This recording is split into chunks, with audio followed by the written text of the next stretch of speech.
Hello, everyone, and welcome back. This week's focus is gold. Gold is testing right now a level that's defined this entire month, $4,000. There's a lot of technicals and fundamental signals to digest. Let's check the charts. Starting with the daily, since early 2025, gold ran from under 3,000 to a high near $5,600. And what we're seeing right now is a structural correction of that blow off top. Price has broken below its rising trend channel entirely.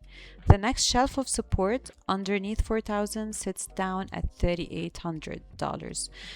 Now, if we zoom into the 1 hour chart, where the real short term action is, price has been carving out a falling channel since late April.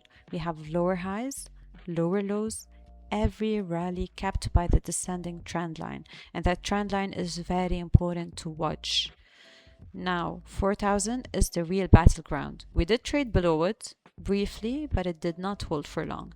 Price is still testing that level rather than breaking away from it.